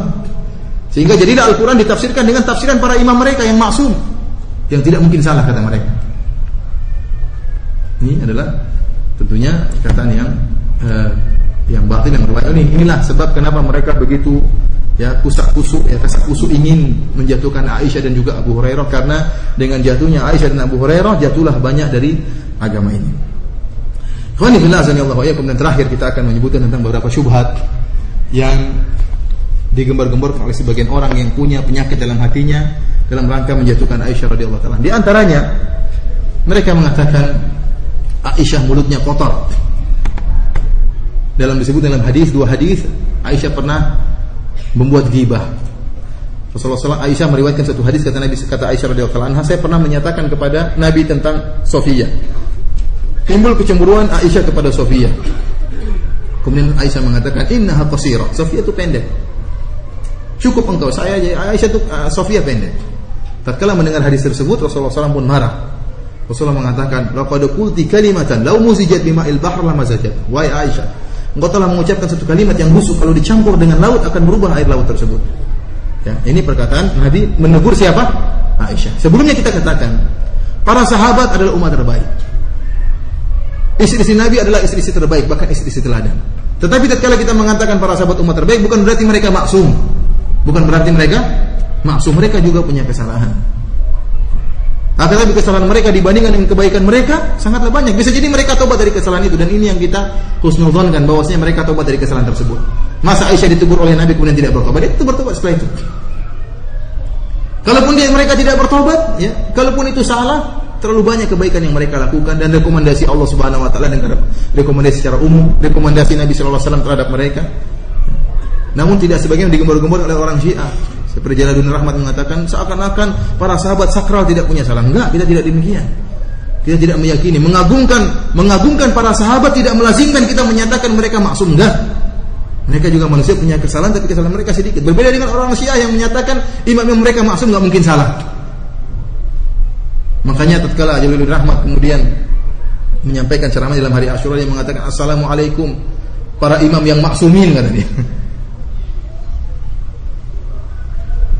Ikhwani fillah wa akhwati fiddin, azani Allah wa iyyakum. Hadis kedua yang menunjukkan Aisyah terkadang salah ngomong. Tatkala Aisyah cemburu kepada Khadijah radhiyallahu taala anha. Suatu saat kata Aisyah radhiyallahu taala, Aisyah yang meriwayatkan hadis ini, dia mengatakan karena Nabi sallallahu alaihi wasallam idza dzakara Khadijatan asna 'alaiha fa ahsanat sana. Nabi sallallahu alaihi wasallam kalau menyebut tentang Khadijah, maka Rasul akan memuji Khadijah, bahkan memujinya dengan pujian yang sangat indah. Faghirtu yauman, kata Aisyah, suatu saat saya cemburu. Kenapa? Rasulullah nyebut-nyebut Aisyah, yang menyebut-nyebut Khadijah. Aisyah tahu dia Rasulullah cinta kepada Aisyah, ini kok nyebut-nyebut Khadijah. Aisyah cemburu sebagai seorang istri. Maka Aisyah pun sempat keluar perkataan yang buruk. Dia mengatakan, "Hamra asyidq, qad abdalakallahu biha khairan minha." Kata dia, "Wahai Rasulullah, Khadijah adalah wanita tua. Gusinya merah, artinya sudah ompong, tidak ada giginya. Allah telah gantikan dengan wanita yang lebih baik, itu saya." Rasulullah bantah, kata Rasulullah sallam, ya, Allah tidak gantikan yang lebih baik daripada dia. Innahu amanat bi idh kafara biyanan nas. Kata Rasulullah, bagaimana Allah menggantikan yang lebih daripada Khadijah? Khadijah beriman kepadaku tatkala orang seluruhnya kafir kepadaku.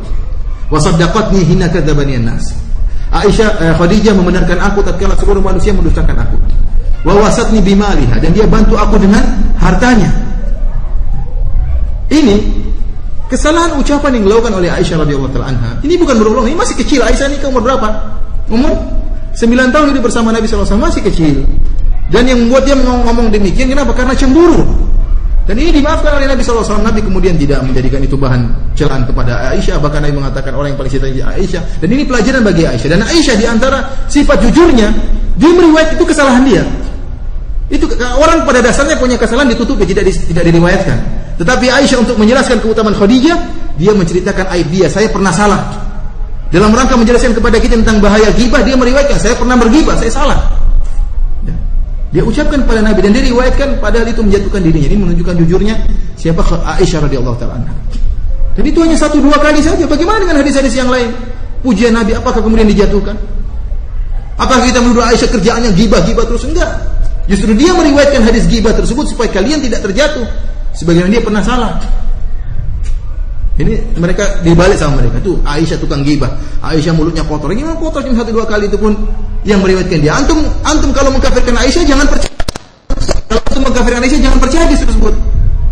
Kenapa kalian berdalil dengan Aisyah untuk menjatuhkan Aisyah sementara hadisnya hadis yang palsu? Karena Aisyah kafir menurut kalian. Ini orang-orang ini aneh. Tatkala punya keinginan, hadis Aisyah dipakai. Seperti hadis tadi kisah. Ya. Hadis pakaian ini Ahlul Bait, hadis Aisyah.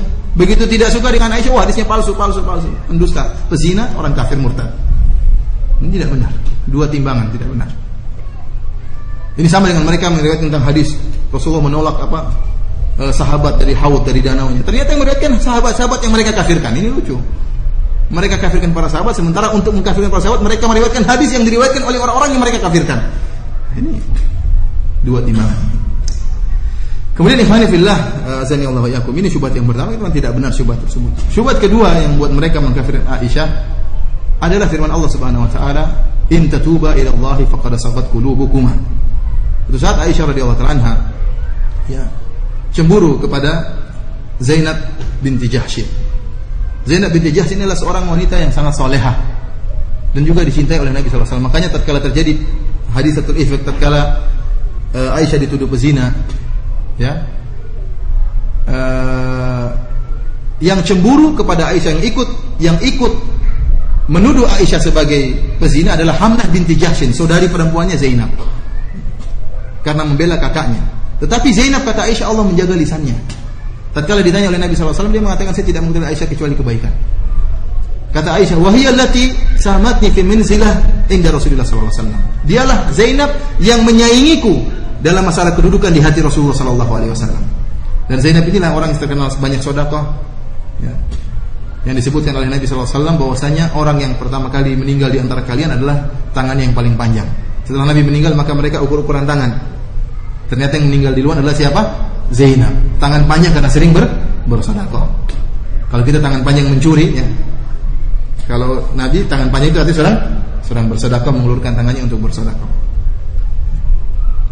Aisyah cemburu kepada Zainab, sehingga Aisyah bersepakat dengan Hafsah, putrinya Umar. Ini dua-dua istrinya. Kita sepakat kalau Nabi pulang dari rumah Zainab, kita bilang ada bau nggak enak, bau rumput yang nggak enak.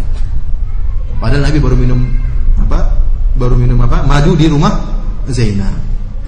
Pokoknya saat datang kepada salah satu dari kita bilang tadi, kok ada bau nggak enak dari. Padahal Nabi SAW tidak suka kalau tercium bau nggak enak dari mulutnya. Datanglah Nabi SAW kalau tidak salah ke rumah Hafsah atau Aisyah, kalau tidak salah di Hafsah. Maka Hafsah mengatakan tadi, ada bau tidak enak seperti bau tumbuhan yang tidak enak. Rahiatul maghafir, bau yang tidak enak. Maka Nabi mengatakan, saya baru minum madu dari Zainab, kok baunya nggak enak. Akhirnya Nabi mengatakan, saya tidak akan minum madu lagi. Ditegur oleh Allah Subhanahu wa taala, lima tuharrimu ma ahallallahu laka tabtaghi mardada azwajik. Wahai Muhammad, wahai Nabi, kenapa engkau menghalalkan madu yang Allah halalkan bagi engkau gara-gara ingin mencari keridhaan istrimu. Kemudian Allah menyebutkan tentang Aisyah dan Hafsah, in tatuba ila Allah faqad sagat qulubukuma. Kalau kalian berdua bertobat, kalau tidak, sungguhnya hati kalian berdua telah melenceng. Sagat artinya melenceng. Orang-orang mereka, orang Syiah mengatakan melenceng sini artinya kafir. Melenceng sini artinya apa? Kafir. Yang meriwayatkan kisah itu siapa? Kisah yang meriwayatkan kisah ini Aisyah. Saya pernah salah bersama siapa? Hafsah, sehingga turun firman Allah, qad sagat qulubukuma. Dan kalimat sagat qulubukuma, melenceng, tidak diartikan kafir. Masa gara-gara istri cemburu jadi kafir? Itu agama dari mana seperti itu? Ajaran mana dari ajaran Yahudi, Nasrani dan Islam? Gara-gara istri cemburu, gara-gara bilang itu kok bau enggak enak, terus dikafirkan oleh Allah Subhanahu wa taala. Terus kalau memang sudah kafir, taruhlah kita bilang itu kekufuran. Allah mengatakan in tatuba ila Allah, kalau kalian berdua bertobat. Bukankah mereka berdua setelah itu bertobat? Sekarang taruhlah kita terima perkataan orang Syiah bahwasanya perbuatan Aisyah dan Hafsah yang sepakat untuk mengatakan kami cium bau enggak enak itu merupakan kekufuran. Ini kekufuran apa? Ada syiriknya, ada kufurnya? Enggak ada, cuma sekedar salah sikap terhadap seorang suami. Taruhlah kita terima ini merupakan kekufuran. Tayyib. Kita tanya sama mereka, orang Syiah. Mereka berdua tobat atau tidak? Mereka bilang tidak tobat. Kalau tobat kan selesai masalah. Allah mengatakan in tatuba, kenapa tidak bertobat? Kata mereka tidak dengar dengan perkataan Allah. Mereka berdua kufur, murtad. Tayyib. Kalau mereka berdua murtad, Nabi tahu atau tidak? Mesti tahu. Kalau tahu, kenapa masih saja membiarkan keduanya bersama Nabi SAW? Nabi membiarkan wanita murtad tinggal sama dia, bahkan meninggal di rumahnya. Ini adalah pencelaan besar-besaran kepada Nabi SAW.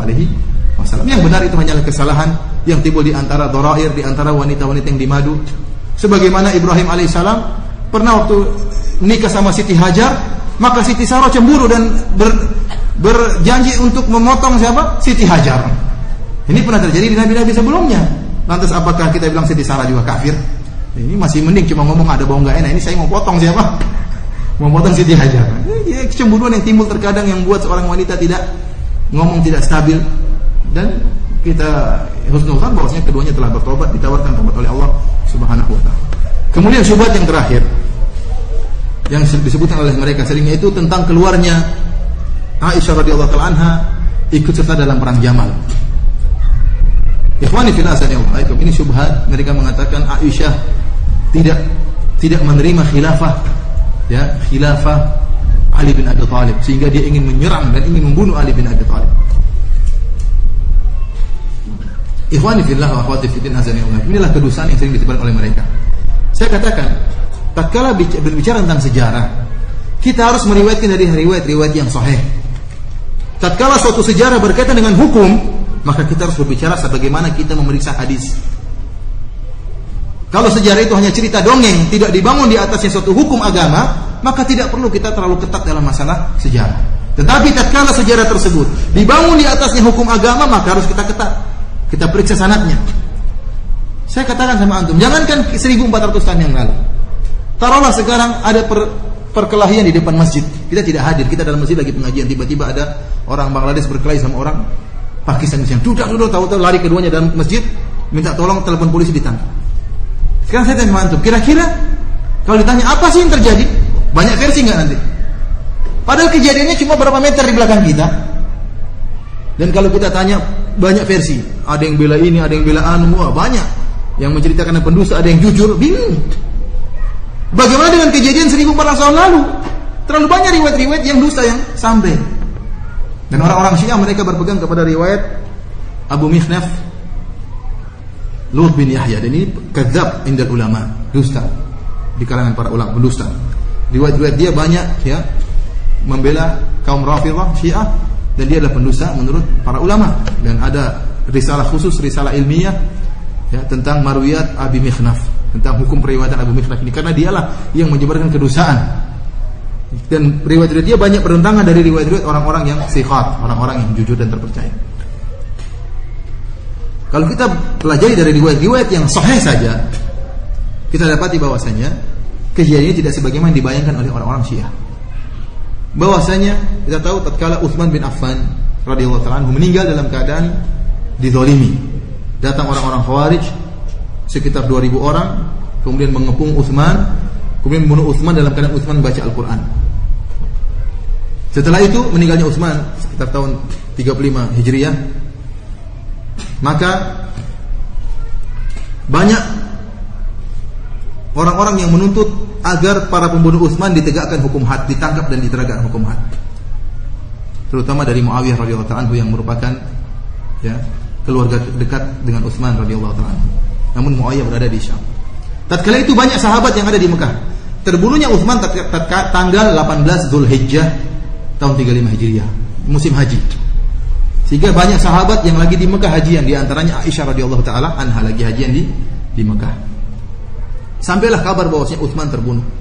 Dalam riwayat yang sahih, sebagian sahabat datang tanya kepada Aisyah, pada siapa kita setelah meninggalnya Utsman? Kata Aisyah, alaika bi Ali. Pegang itu Ali bin Abi Thalib. Justru Aisyah mewasiatkan untuk membaiat siapa? Ali bin Abi Thalib. Kita bicara riwayat yang sahih saja, riwayat dusta kita enggak pakai. Akhirnya sampai kabar datanglah Thalha dan Zubair menuju Aisyah. Dan mereka terjadi fitnah, kegoncangan. Banyak orang mulai kasak kusuk ingin menuntut ya agar Ali segera menangkap orang-orang yang membunuh Utsman bin Affan. Disebutkan dalam riwayat yang sahih, pertama kali Ali ingin dibaiat, Ali menolak. Kata Ali, bagaimana saya menerima baiat orang-orang yang membunuh Utsman? Saya malu. Saya malu kepada seorang yang saya malu membaiat orang-orang yang telah membunuh seorang yang Nabi mengatakan ala astahi mimman yastahi minhul malaika. Kenapa saya tidak malu dengan orang yang malaikat malu kepadanya? Siapa? Utsman. Apa yang harus saya katakan? Ini orang-orang yang baiat saya ini diantaranya yang membunuh siapa? Utsman. Akhirnya dia menolak pertama kali dan riwayat yang sahih. Kemudian setelah itu akhirnya Ali menerima pembaiatan tersebut. Di antara yang membaiat Ali adalah pembunuh Utsman. Sekitar 2000 orang bersekongkol, artinya sepakat mereka untuk menyerang. Sampailah kabar berita meninggalnya Utsman tatkala Aisyah radhiyallahu anha lagi di Mekah. Datanglah Thalha dan Zubair, kemudian bergabung dengan Aisyah. Akhirnya mereka berniat menuju ke Basrah karena pembunuh Utsman rata-rata tinggalnya di Basrah. Rata-rata tinggal di mana? Di Basrah, di daerah Irak. Maka mereka pun berjalan menuju ke daerah Irak. Ditanya oleh Aisyah, kenapa anda keluar? Karena saya ingin islah bainan nas, saya ingin mengadakan perdamaian di antara mereka. Kenapa? Karena mulai timbul apa? Kegaduhan. Ini berakibat buruk nanti kalau terus-terusan bisa terjadi kegoncangan terhadap pemerintahan Ali. Maka berangkatlah Aisyah bersama Thalha dan Zubair, akhirnya diikuti oleh banyak orang sampailah mereka ke Basrah. Di sana mereka dihalangi oleh gubernur Basrah yang di bawah kepemimpinan Ali, yaitu Utsman bin Hunayf atau Utsman bin Hanif, Utsman bin Hunayf mungkin. Ya, dialah yang menghalangi Aisyah dan Thalha dan Zubair pasukannya untuk masuk ke Basrah. Akhirnya terjadi peperangan dan terjadi banyak yang meninggal. Di antaranya orang diutus adalah salah seorang yang membunuh Utsman. Dia datang untuk menghadang siapa? Aisyah. Sehingga terjadi peperangan dan kalahlah orang ini. Begitu mendengar terjadi peperangan, Ali bin Abi Thalib datang dari mana? Datang dari Madinah, berangkat menuju Basrah. Dan dalam riwayat yang sahih, Ali ditanya, apa maksud Anda datang ke kota ke Basrah? Saya ingin islah. Dia tidak ingin berlanjut peperangan, tapi ingin damai dengan Aisyah dan pasukannya. Bahkan Al-Hasan bin Ali bin Abi Thalib radhiyallahu taala anhu bersumpah, demi Allah kami tidak keluar dari Madinah menuju Basrah kecuali untuk islah. Dan benar, begitu tiba di sana terjadi islah, damai. Tatkala mereka di malam harinya mereka sudah damai, ternyata orang-orang Khawarij ini takut, wah ini kalau damai berarti kita bakalan ditangkap para pembunuh Utsman. Maka mereka bikin gaduh, seakan-akan pihak Ali berkhianat, seakan-akan pihak Aisyah berkhianat, sehingga mereka perang-perangan, sehingga akhirnya terjadilah fitnah tatkala itu. Dan Anda ingatkan, ini sering dijadikan dalil oleh orang-orang Syiah bahwa lihat para sahabat, dunia yang mereka pikirkan fitnah macam-macam. Sampai Muhammad bin Sirin rahimahullah, salah seorang tabi'in, mengatakan bahwasanya hajatil fitnah, tatkala terjadi fitnah di zaman para sahabat. Wa ashabu Rasulillah sallallahu alaihi wasallam asyratu alaf, dan sahabat Nabi sekitar 10.000. Namun tidak ada yang ikut fitnah kecuali cuma 30 orang kata dia. Antum jangan bayangkan seluruh sahabat apa? Ikut fitnah. Enggak, cuma 30 orang kata Muhammad bin Sirin. Tidak sampai 100 yang ikut fitnah. Kebanyakan mereka kabur, lari. Tidak mau ikut apa? Tidak mau ikut fitnah. Yang mereka jadikan kisah seperti ini untuk mengkafirkan seluruh para sahabat yang selamat cuma 7 orang, 8 orang, belasan orang. Yang lain semua kafir karena ikut perang setelah itu. Inilah ceritanya. Akhirnya setelah mereka terjadi perdamaian, dan karena kita bilang Ali keluar untuk damai. Kemudian dan seluruh ahli sejarah sepakat bahwasanya ada kelompok yang pihak ketiga yang ingin mengacaukan perdamaian di antara keduanya. Ada yang dinamakan Khawarij, ada yang dinamakan Ghawqa, ya, intinya mereka ingin membuat kacau, dan terjadilah peperangan setelah itu karena mereka saling serang menyerang di antara mereka, sehingga pihak Ali menyangka pihak Aisyah berkhianat dan pihak Aisyah menyangka pihak Ali berkhianat, dan terjadi peperangan. Sebagian sahabat ingin memberhentikan namun tidak berhasil. Bahkan kalau tidak salah seorang sahabat, ya, Zubair, ya, kalau tidak salah lari, kemudian dibunuh, dikejar, atau Thalha atau Zubair. Kemudian yang bunuh itu membawa pedangnya, bangga di hadapan Ali. Ini saya bawa pedangnya Zubair atau pedangnya Thalha, saya telah berhasil membunuhnya. Kata Ali, ya, pedang ini telah membela Rasulullah sallallahu alaihi wasallam. Ini pedang pernah digunakan untuk berperang membela siapa? Nabi sallallahu alaihi wasallam. Oleh karena ikhwani fillah sallallahu alaikum, cerita yang sungguhnya sama sekali tidak terbetik dalam hati Aisyah untuk memberontak terhadap pemerintahan siapa? Ali. Kalau Aisyah ingin membunuh Ali, dia akan langsung berangkat ke Madinah. Ngapain ke Basrah? Enggak. Justru Ali yang datang dari Ali radhiyallahu anhu yang datang dari Madinah menuju Basrah. Itu pun niatnya untuk islah. Kalau memang Aisyah ingin membunuh Ali, dia akan langsung perang menuju siapa? Menuju Madinah. Ini membantah, ya, kedosaan yang mereka sebarkan. Kemudian, seperti saya katakan tadi, kalaupun, ya, Aisyah bersalah, kemudian dihukum murtad, kenapa Ali bin Abi Thalib tidak menegakkan hukum had, kemudian memenggal Aisyah? Kenapa justru Aisyah dimuliakan oleh Ali bin Abi Thalib? Kalau kemudian kita mengatakan Aisyah salah karena mereka mengatakan, Allah mengatakan waqarna fi buyutikunna, ya, tinggallah di rumah kalian, jangan keluar. Aisyah melanggar perintah Allah, keluar, kafir dia. Allah suruh tinggal di rumah, dia malah keluar. Kita bilang Aisyah keluar haji, keluar ada keperluan yang syar'i, keluar untuk hajian ke Mekah, itu keluar atau enggak itu? Keluar. Dan itu tidak ada yang mengingkari. Ini dia juga keluar niatnya baik untuk islah. Dalam hadis yang sahih, riwayat yang sahih, saya datang untuk islah bainan nas. Bahkan Aisyah sempat berhenti ingin pulang. Kemudian ditegur oleh seorang sahabat, kenapa pulang? Bisa jadi Allah, ya, mengadakan islah gara-gara engkau wahai ummul mukminin, wahai Aisyah. Aisyah menyangka kalau dia hadir dalam gejolak fitnah, orang akan malu, ini kan istrinya Nabi, maka mereka akan tenang. Ternyata tidak demikian. Di luar persangkaan Aisyah malah terjadi apa? Fitnah. Inilah ya syubhat-syubhat yang dilontarkan oleh orang Syiah, dan kita katakan bahwasanya Aisyah Ummul Mukminin adalah seorang wanita yang salehah, ya, yang dijamin masuk surga, istri Nabi sallallahu alaihi wasallam tatkala di surga kelak, dan terlalu banyak keutamaan yang dimiliki oleh Aisyah, bahkan dibela oleh Allah dalam 16 ayat yang ini sama sekali dia benar-benar menumbuhkan keyakinan dalam diri kita akan keutamaan ibunda kita Aisyah radhiyallahu taala anha, dan dia tetap mulia meskipun orang-orang terus ya mereka membasahi lisan mereka dengan mencela dan melaknat Aisyah radhiyallahu taala anha. Kita tetap mengakui keutamaan ibunda kita Aisyah radhiyallahu taala anha. Demikian saja ikhwani fillah wa akhwati fiddin apa yang bisa saya sampaikan. Demikian saja apa yang ana sampaikan, yang kurang lebihnya ana mohon maaf, yang benar dari Allah Subhanahu wa taala, yang salah dari saya sendiri. Semoga Allah mengampuni dosa-dosa kita, dan semoga sebagaimana Allah mengumpulkan kita di rumah Allah di sini di masjid Allah, semoga Allah mengumpulkan kita di surganya kelak ya. Amin ya rabbal alamin. Hadanallahu ajma'in walhamdulillahirabbil alamin. Assalamualaikum warahmatullahi wabarakatuh.